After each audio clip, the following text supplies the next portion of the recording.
ท่านเคยเป็นบ่ในการสร้างเอกสารต่างๆเนาะแล้วท่านบ่ฮู้จะเอาข้อมูลอยู่ในคอมพิวเตอร์หรือว่าอยู่เอกสารที่เป็น PDF บ่ที่บ่เป็นไฟล์รูปนะท่านเคยเจอปัญหานี้บ่ที่จะเอามาใส่ Word หรือว่า PowerPoint นะถ้าว่าท่านมีปัญหามื้อนี้จะมาแนะนำเนาะในการนำใส่เครื่องมือต่างๆเนาะ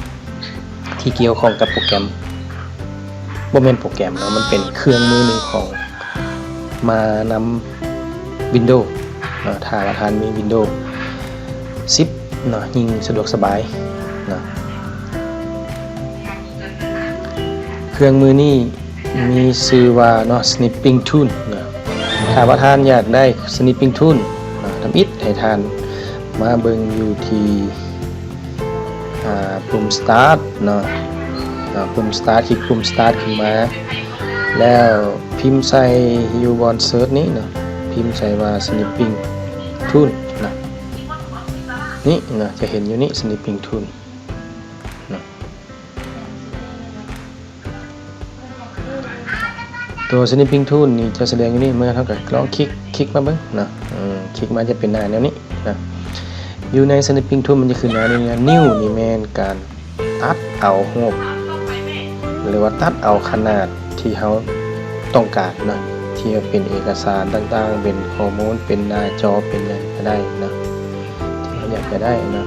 อันโหมดนี้โหมดแบบเขาจะตัดเนาะจะเป็นโหมด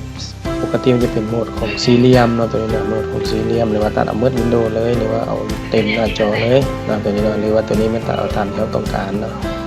free form snip นี่เนาะแล้วก็ตัวนี้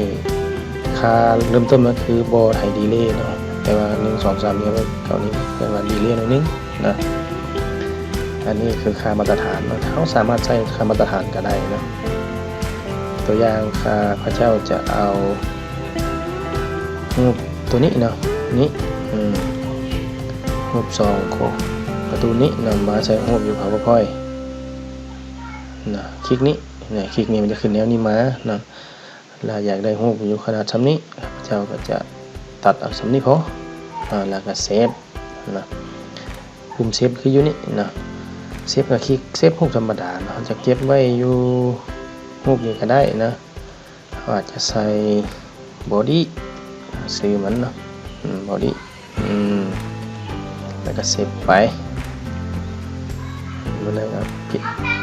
ทำอะไรก็ได้นะวันนี้อยากเอามาใส่อยู่ PowerPoint เปิด PowerPoint ขึ้นมาสำหรับ PowerPoint ของข้าพเจ้าจะเป็น PowerPoint ของ Office 365 องศาที่ได้รับลายเส้นในเมื่อ PowerPoint ขึ้นมานะเราสามารถนิ้วนี้เรานิ้วเราก็ใช้ปุ่ม Insert นี่ก็ได้เสร็จแล้วก็ Picture Insert Picture ของเมื่อกี้เราสามารถพิมพ์คำว่า Body มาใน Body มาแล้วนี่มาแล้วมาเนี่ยเนาะอันนี้คือเทคนิคง่ายๆนะการนำใส่ Snipping Tool เนาะอันนี้คือการแก้ไขเรียกงานเนาะของการหรือว่าเอกสารต่างๆที่บ่ฮู้ว่าจะตัดรูปเอาแนวใดเนาะอยู่ในหน้าจอคอมพิวเตอร์เนาะโดยที่บ่ใช้คำสั่งของคอมพิวเตอร์จากคีย์บอร์ดเนาะแต่เขาใช้คำสั่งที่เป็นซอฟต์แวร์และเป็นเครื่องมือของที่มานำ Windows เนาะสำหรับวิดีโอนี้ก็จะแนะนำเพียงแต่เท่านี้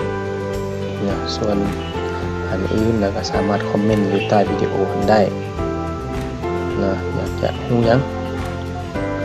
ที่จะแก้ไขปัญหาเรื่องงานของท่านเนาะครับเจ้าจะนำมาสอนนะสำหรับวันนี้ขอบใจ